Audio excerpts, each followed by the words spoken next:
Dominic Cruz straight up called Mackenzie Dern out. He said, "You're 7 pounds over. You're cheating. You're blatantly breaking a rule that seems to be, glossed over in this sport," which he's right about. People never think about, rigging the scale as cheating, but it is. I mean, it's against the rule. There is a rule there. It's just a rule that comes with, a caution and a warning, and in this place a monetary fine, but it does not come complete with a disqualification. But it is still a rule-breaking violation. So I like that Dominic called her out. Most people don't do that, and they particularly don't do it with the women. The men always feel a little bit weird calling the women out. I thought it was a brave thing by Dominic, and he was right. So the problem that she has there is she's closer to the next weight class than she is to her own. She weighs in at, 7 pounds over. We'll do the math real fast. So that's 122 pounds, and there's a 125-pound weight class. Apparently, this is her fourth time missing weight, and I think it was even like her fourth time in the last 5 times. So it's an issue. I mean, how do you build a contender? How do you make somebody a contender in a weight class that's a weight class that they don't make? How do you ever make them a title shot? I mean, I don't know what you do with that situation. I think you would just encourage her, hey, it sounds like you're a 125-pounder. We know for sure you aren't a 115-pounder. That we know. That's been proved, apparently, time and time again. So what do? You let her just keep walking out there, giving up a little bit of her purse and beating people that she's got a, 4.5 percentage body weight advantage of? That's significant. 7 pounds wouldn't be anything at my weight class. You go, oh, you guys are basically identical. Well, down there now you're talking about almost 5% of body weight. It's very relevant. So I didn't like that whole thing.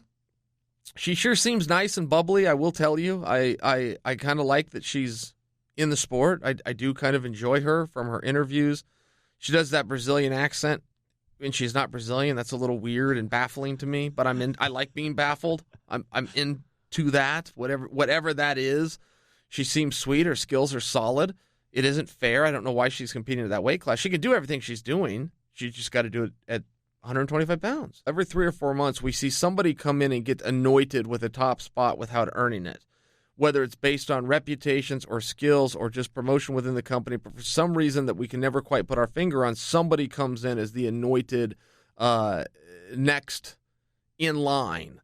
And that certainly is the case with Mackenzie. She has definitely been pushed in a very nice and fortunate and undeserved, and I'm not judging her for that, but I mean, she hasn't earned the right to the main card and all this media attention, but it's found her, and she seems to be doing a really good job with it. I do have to give her that as far as her wins and her skills and starting to learn, from that grappling mindset of how to use her hands, get in there with her range, get the fight to the positions that she wants.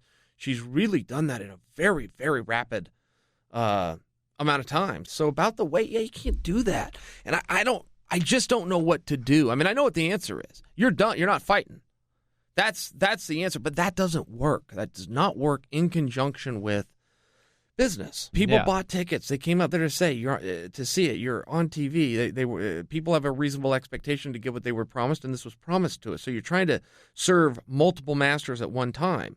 So my idea that the way you solve this is if somebody breaches the agreement, that it is a disqualifiable offense. It is no longer just a caution or a monetary fine. It is a disqualifiable offense. But there's lots of offenses out there, lots of things that are illegal that are not disqualifiable.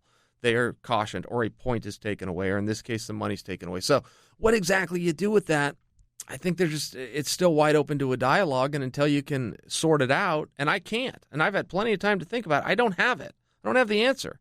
So what do? You don't do anything. You move on and just hope that people do things right. But hope is not a strategy, but it's what we're left with in this situation. As Mackenzie went, I thought that Dominic, I guess I'll just quote him. I'll just quote him. It is cheating. It is a violation of the rules. It's a violation of what you agreed to. And at the end of the day, she is closer to the next weight class than she is to her own. So it seems to me she just needs to go to 125 pounds. That's what it would seem to me. And it would seem to me it would be appropriate if somebody would enforce that. It needs to be enforced at some point. Now, we see this, and it isn't just her and it isn't just the women. Johnny Hendricks has been very guilty of missing weight. He seems to have that worked out now at 185, but he's talking about going back to 170. Kelvin had problems at 170. Now he's moved to 185. So, we do see that where that is a struggle and a fight in and of itself. But people are a little less inclined and motivated, it appears, to win that fight. It seems like, take the 20%. The hell do I care?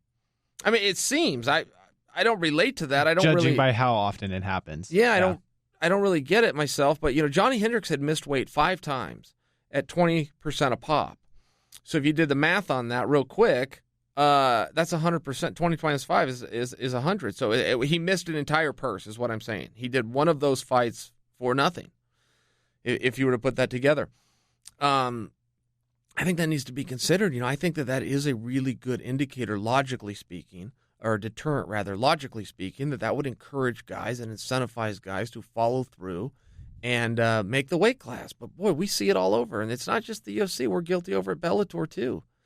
Boxing doesn't deal with it. Wrestling doesn't deal with it at all. 0. 0, 0, 0. Can you imagine that? 0 people miss weight. I cannot remember a meaningful wrestling match ever where somebody's missed weight. And I'm talking NCAA's World Championships, Olympic Games. I cannot tell you a time a guy didn't make weight. Ever. 0. I don't know why MMA is plagued with it. I don't understand it. But boy, here we are. And so I'm imagining the logical theory that you're incentivized to do it. It's ethical to do it. You can't get a title shot without doing it, or a title. If it's a title match, it's no longer on the line for you. I would imagine logically that would do it. But history tells us it's not so. Something else needs to be done. So in the case of Mackenzie Dern, I know that the world is looking really bright for her right now, and it does for me too, but I do have to remind myself and you and the listeners that Dominic's right. She cheated. She broke a rule, an absolute rule. She cheated to win, and I only offer that to you because, how much do you want to do with her? I think she does deserve a lot of credit. I think her skills looked really good. How much do you want to do? You got to remind yourself, well, wait a second. It was not level. It wasn't what was agreed upon.